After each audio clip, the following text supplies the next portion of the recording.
All right, so there's a massive change happening right now in the music industry. And if you don't want to be left behind, then pay attention to the rest of this video.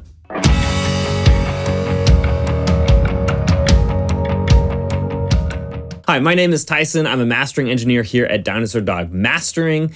And today we're going to be talking about a massive shift that's happening in the music industry. It's probably not new to you. You've probably at least heard of this by now. It is spatial audio or Dolby Atmos, immersive audio, any of those things, kind of all the same concept of essentially breaking the idea of a stereo mix and expanding that to basically surround sound, right? It's been in the cinema world for a long time, and now there's this massive push in the music industry to really push immersive audio or spatial audio in music specifically rather than just on TV and film. Let's talk about why this is significant for you as an independent artist, engineer, producer, whatever you're doing. It's critical to be on top of this. And it's not necessarily because I believe that spatial audio is better or worse than stereo audio. I think the actual difference as of today is pretty minuscule. I don't think the average person would be able to tell you if they're listening to immersive audio versus a stereo mix, the average person on the street. However, it is being pushed by major movers in the industry. For example, Apple Music just said in February that they will no longer playlist your song on their editorial playlists unless it has a Dolby Atmos or spatial mix of your song. So what that means is that as an independent artist, if you're only producing stereo tracks for your song, you will not get playlisted by Apple. Also, even on other playlists where they will still put you on, if you have a spatial mix, you're gonna get the top slot in the preferable positions on those playlists as compared to anybody who just has a stereo master of their song. This is why it's incredibly important, because as an independent artist, if you have a spatial mix and master for your song, that's actually going to put you in the front of the line at those streaming services that are really pushing this whole spatial audio thing. While, again, I don't necessarily think that spatial audio is that much better than stereo audio, it is very, very important to be aware of this and also just take advantage of this movement that's happening. Even if it doesn't stick around, it's good to just get in the front of the line at this point in the game and have some mixes out there that are in spatial audio or masters that are spatial audio. And so let's talk about the actual process to get a spatial mix and master for your song. Originally, the production, the recording process really isn't any different. You just record your tracks as you normally would. The split starts at the mixing stage. If you just have your song produced, right, you have all of your multi-tracks in a session, it is time now to get your song mixed. And you're gonna send it off to either a mixing engineer. Let's just use the example that you're gonna hire out all of the post-production items for your song. On one end of the spectrum, you have a mixing engineer that's just going to give you a great stereo mix. On the Atmos side, though, or the spatial audio side, you have a separate mix that is different than the stereo mix because, right, we're breaking the paradigm of just left and right, and we have like all around us, 360, above your head, etc. Kind of a cool concept, but it requires a completely separate mix. So what you're ending up with, you're going to hire somebody, say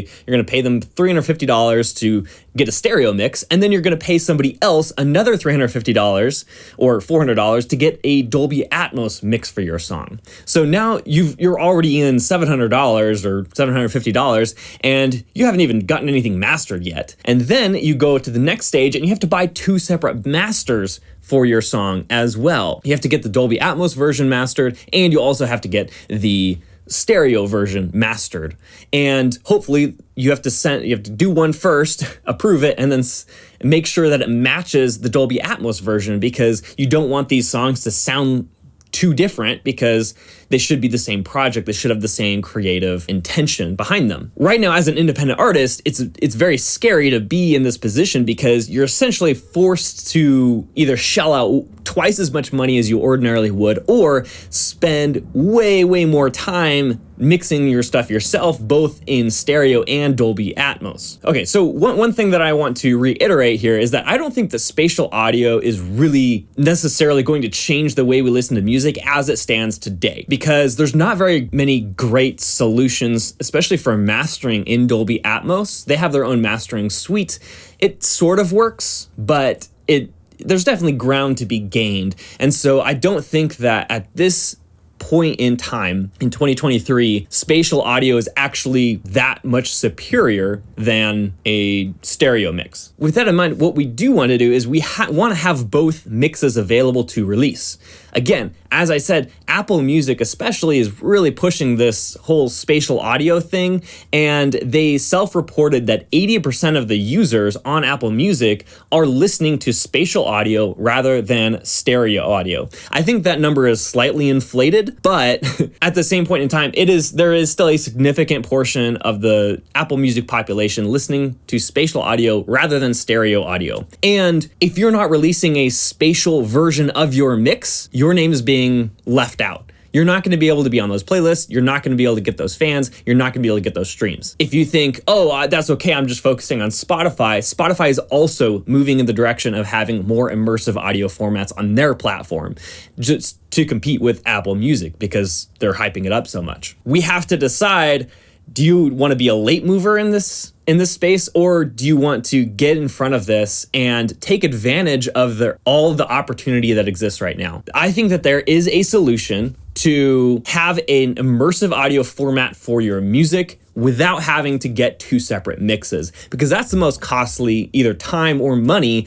to be able to get two completely separate mixes for your song. My solution and what I've been offering to my clients is, instead of separating at the production to mixing stage, separate at the mixing to mastering stage. So what I can do is I can take your stereo file and master it into a suite that will put out a Dolby Atmos file. I can enhance your current stereo format into a Dolby Atmos format that sounds really good. It will sound like you're playing live and you are just a member in the audience listening to yourself play.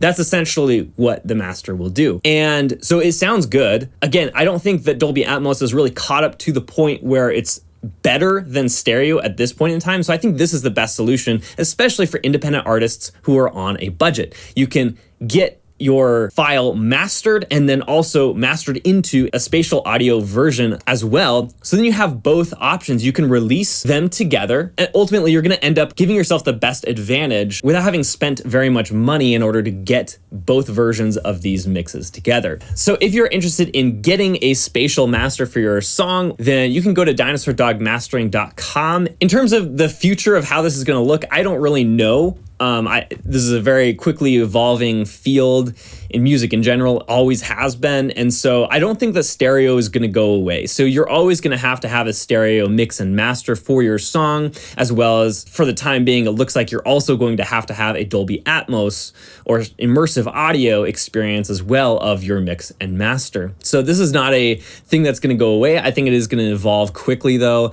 And so if I learn anything interesting, then I will definitely share it with you. In the future, I'm sure that it will become easier and more accessible to mix in Dolby Atmos, which will then bring that price down in terms of getting multiple mixes, and also probably get better at actually altering a Dolby Atmos mix into a stereo mix, because that's really the biggest detriment right now, is being able to convert a Dolby Atmos mix into a stereo mix. Generally doesn't work that well today, but probably will in the future. If you are interested in learning more about spatial audio, how to get started, how to mix in Dolby Atmos, then let me know in the comments. I'm happy to create more content around it if you would want, but I don't know what you want without you telling me. So make sure you leave a comment down below. Do you want to learn more about spatial audio and mixing? And I will create some more content around that. All right, thanks again for watching, and have a fantastic day.